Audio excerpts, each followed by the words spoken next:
What's up mga ka-baby up? This is your midwife Grace again of Entrusted Hands Birthing Station. So, tonight may i-share lang ako sa inyo.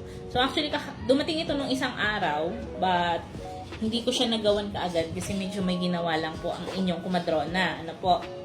So, I'd like to introduce to you the 1-month injectable po. This is Norifam. Ayan. Hindi ko sure kung sakto siya sa screen, no?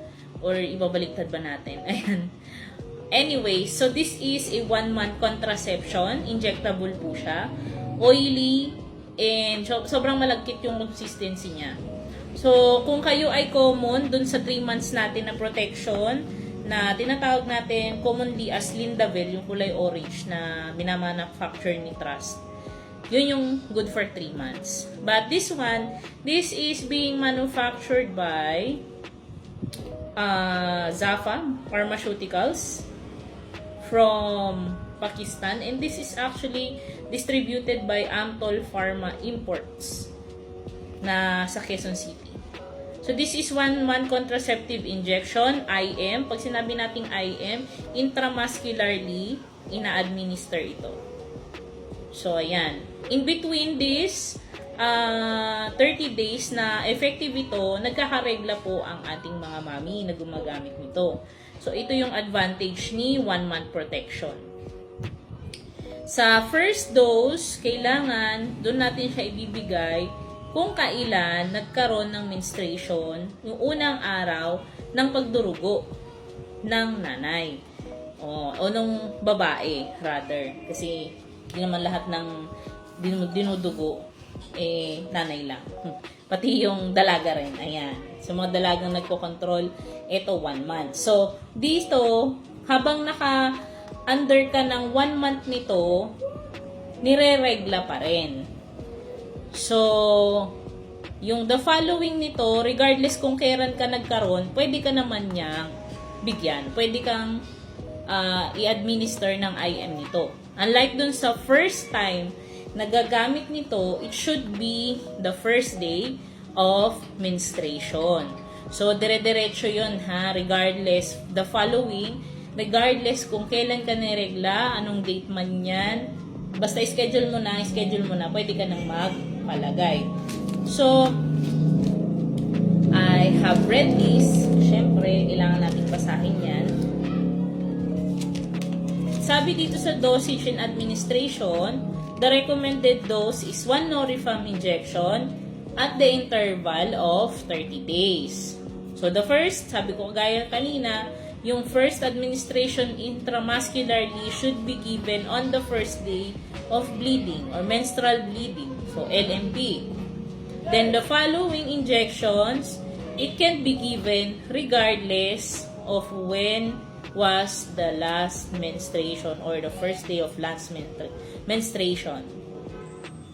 At ito ay ginagawa natin slowly, deep, intramuscular yung administration nito. Kasi medyo siya, kagaya nung nagturok ako kanina, yung patient ko, I was asking her kung masakit ba ganyan. Kasi sobrang lapot ng consistency nito. Nakalagay siya sa ampule, no? Alagay siya sa ampule, tapos sobrang malagkit. Sabi, okay lang ma'am, wala namang problema, hindi raw masakit. So, just make sure na kapag ka nag-administer kayo nito, ay slow, deep, intramuscular administration. So, ano ba yung mga contraindications natin nito?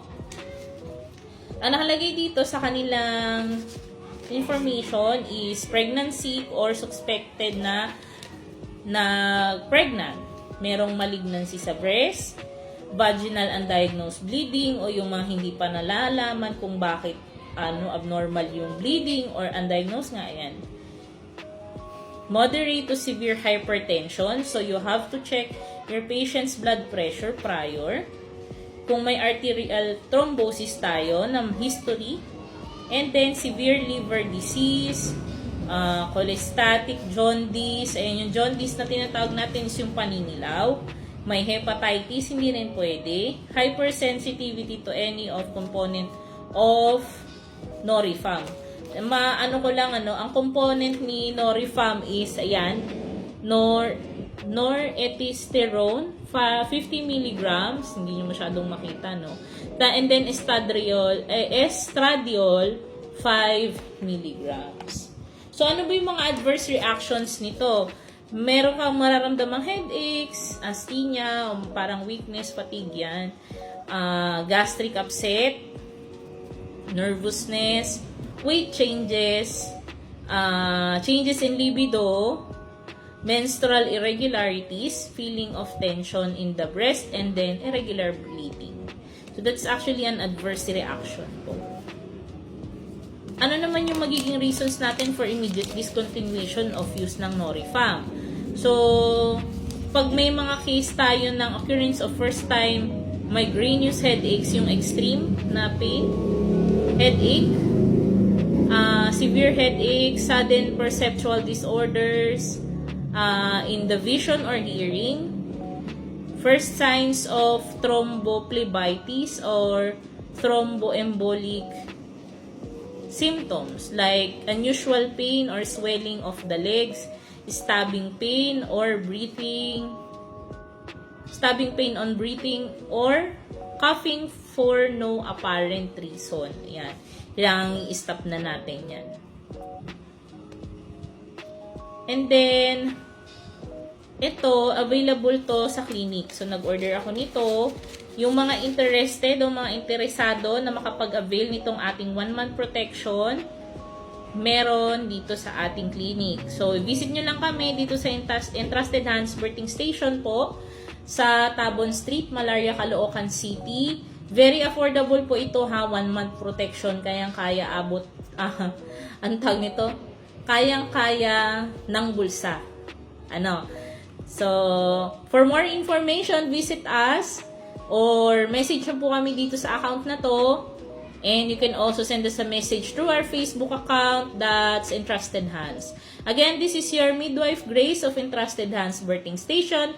We provide you quality maternal care. Hanggang sa susunod po, mga ka-baby out. Thank you so much and you have a good day. Bye everyone!